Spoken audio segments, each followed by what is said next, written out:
I love having you on all the time. You know, you're one of my faves. But last time you were on our show, we surprised you. Yeah, This is a for real. genuine surprise. A genuine surprise that you got a portrait of you painted and drawn and put up at Sardi's. That's correct. Now, I don't know if you guys know, but Sardi's is an institution in New York, and if you're an actor in the theater, you kind of really would like for your portrait to be up there so you could join the pantheon of people like Jimmy, who were up at the restaurant. Done a lot of theater in New York, and he got me a portrait there. I did 8 shows. Yeah.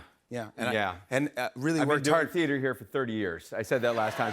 I'm not going to go into it again. You can look at the last tape, but I did over a week. it's water under the bridge, Jimmy. Over a week of work. It was a celebratory moment on the at stage Sardi's for me and my family. When I get near the stage, I get the vibrations. He did 8 shows, and his was up there. Go ahead, let's see it. This is you and your portrait. Look at it. How about that? That's what I'm talking about, buddy. Congratulations. It's a big deal. That's the portrait. That's me.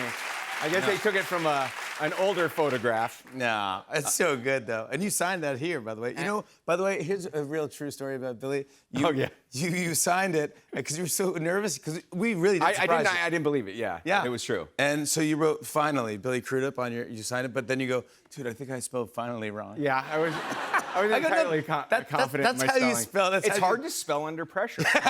No, you spelled it correctly. Yeah.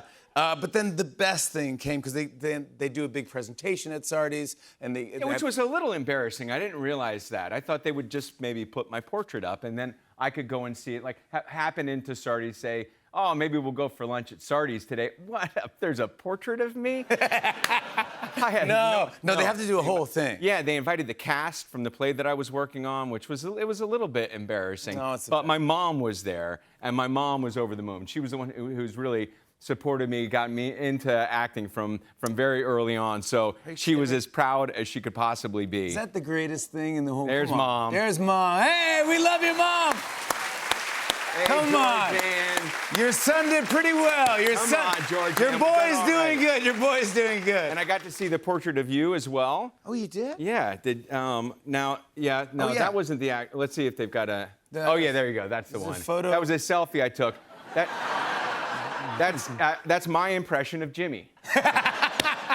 You're not the only one who does impressions. That's pretty good, actually. Yeah. How bad is it? Oh, I love that. Dude, I love that you stopped and said hi to me. Well, I'm honored that you included me. I'd like to ride on your coattails as long as I possibly can.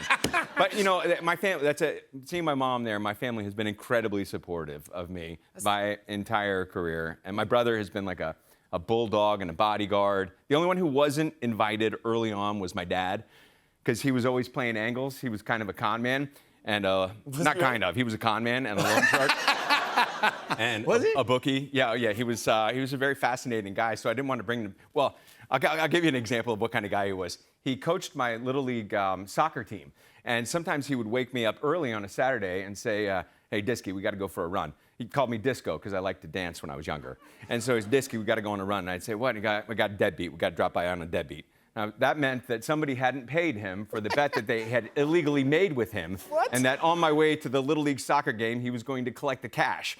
But not before stopping by to meet his heavy, who was Mr. O, who was a 6'4" former boxer with a pit bull named Bullet. And so the three of us would ride in his green Cadillac over to pick up the money from the deadbeat. He'd have me wait in the car and put on some Lou Rawls and say, just hang out for a second, we'll be back. And you'll never find. And then I'm like watching him and Mr. O walk out there. You go, oh. I hope we get to soccer practice. Oh my God. So in case, he wasn't invited to the openings early on.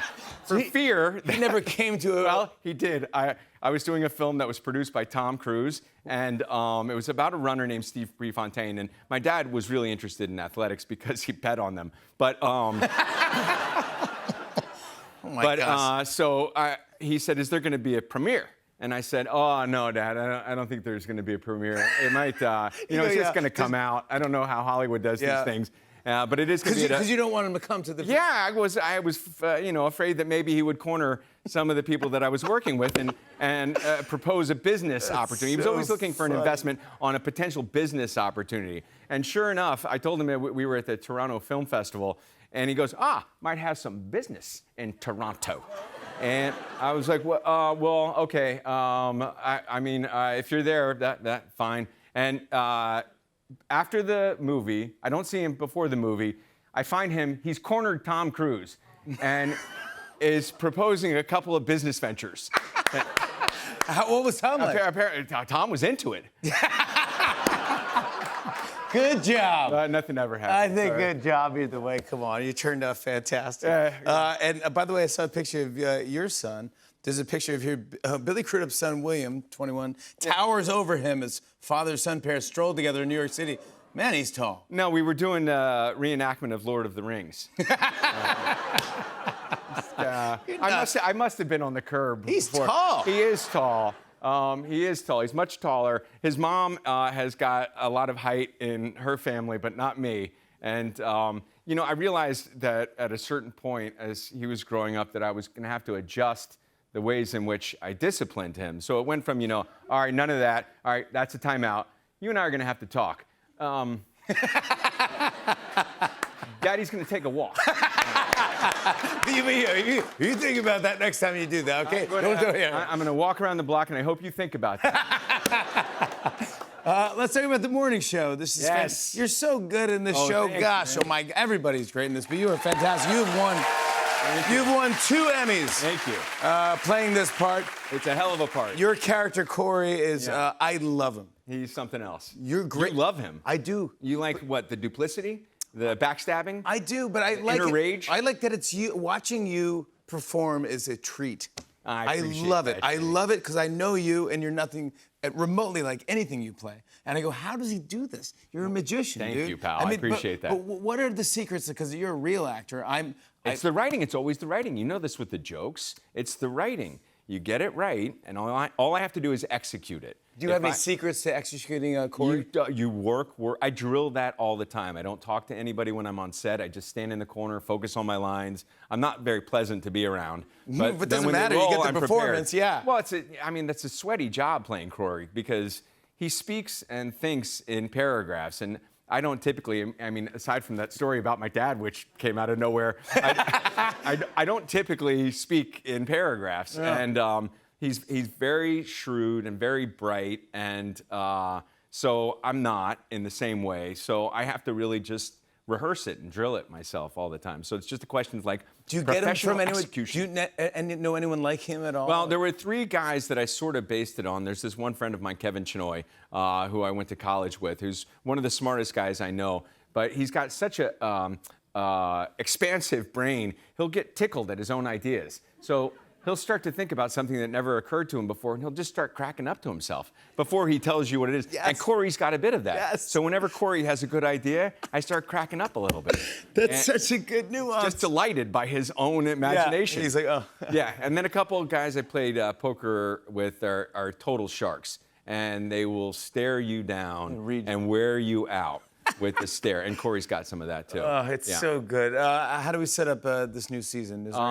Well, if you've seen this show before, the writers try to write about everything that's happening in the current climate. And we've got, obviously, a lot going on right now. So they have thrown everything at this season. We've got AI, we've got corporate malfeasance and greed and lust and death. And it's a face full of drama, Jimmy. Get ready. You also have Jennifer Aniston and Reese Witherspoon. Pretty good right there. Yeah. Will Arnett. He's unbelievable. I want to show a clip. Here's Billy Crudup in the morning show. Take a look at this. Your golden parachute was shot full of holes, and you crash landed in Kansas City. It sucks, but get off the grid for a bit, and then we can talk. Bradley Jackson. Jesus, people don't even remember her. They don't. It was 2 years ago.